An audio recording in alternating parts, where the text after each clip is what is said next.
Hello Avengers! On today's video, I will give you a guide on what's the best way to tackle the Rooskaya mission chains. As you may have noticed, these have refreshed, so you have a new chance to finish them if you missed them, or you have another chance to gain even more resources if you did finish them. So I'm gonna give you a couple of tips on how to finish them faster and progress them at the same time. Now before we start, remember the essentials. You need Black Widow in your squad, whether it's a player or you or an AI, she needs to be on your squad in order to get Rooskaya ships. And these Rooskaya ships will drop from Syntoids. All the Syntoids that you see here on this codex are the ones that can drop the Rooskaya ships, with the exception of maybe the cargo one. Now moving on to the mission chains themselves, what we want to do is progress multiple of them at the same time. So for example, the first one we have here is Cape Bishop, which has complete 2 villain sectors. This one is great if one of your villain sectors is on the eastern seaboard, meaning Abomination or Taskmaster, because it will help you progress the Kamala mission chain as well at the same time. That is complete 5 missions in the eastern seaboard region. So in this case, I'm going to do Abomination's villain sector, and I will progress both Kate and Kamala's mission chains. Now in terms of getting ships, I completely recommend that you do all the bonus objectives for villain sectors. They're not many, but they tend to spawn a lot of enemies that can have Syntoids on them. So the key thing that I really recommend for hunting the ships is to make sure you don't skip the bonus objectives, at the very least for the daily villain sectors. Moving on here, we have Thor. Thor is complete 3 bolts. This one is great if you have bolts in the Utah Badlands region. There is 2 bolts there, a regular one and elite one. Why Utah? Because this will help us progress the Captain America mission chain at the same time as completing the bolt, because it is complete 5 war zones in the Utah Badlands regions. So completing these bolts there will progress this one at the same time. Now, if you don't have bolts in the Utah Badlands regions, you can try unlocking them by doing the mission Day of the Remains, which is a faction mission that you can complete to also progress Hawkeye's mission chain, which is completing 3 faction missions. Not only that, but this is also a great way to progress things like the Shield Cash Trophy on Days of the Remain. So essentially what I want you is to make the most out of your time by progressing multiple things rather than just one single thing to focus on.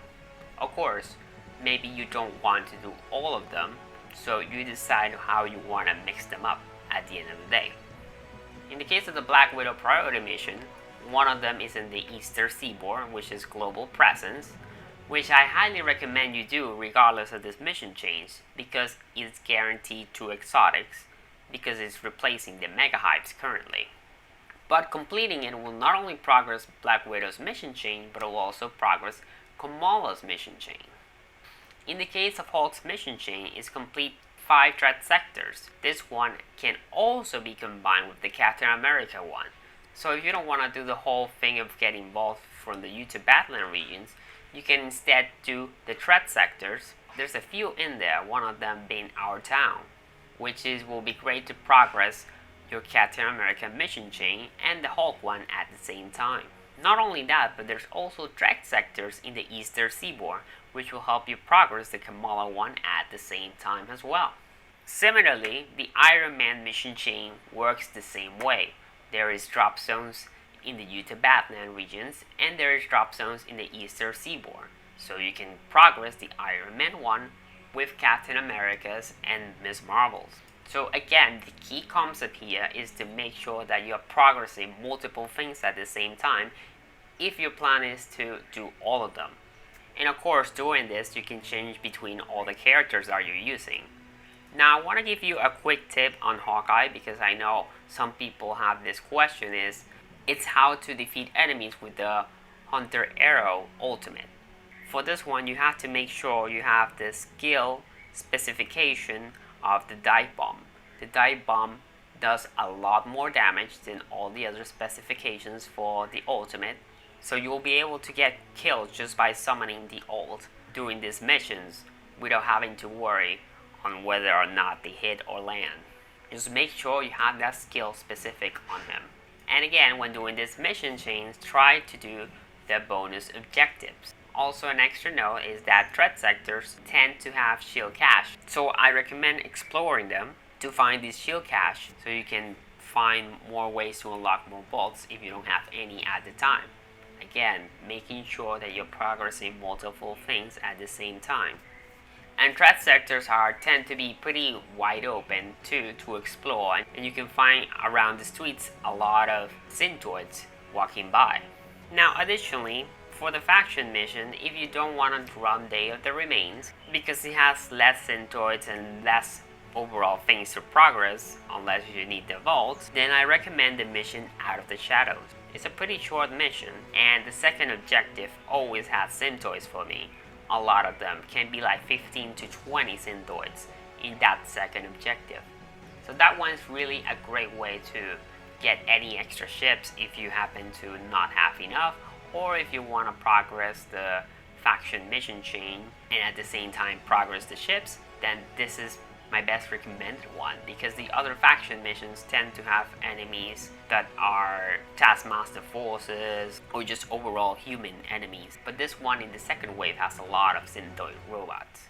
Now if you finish getting all the ships, you finish all the missions, then the last thing I recommend, if you're still missing combat specific moves or having trouble getting specific combat kills, then you can do these on the harm room.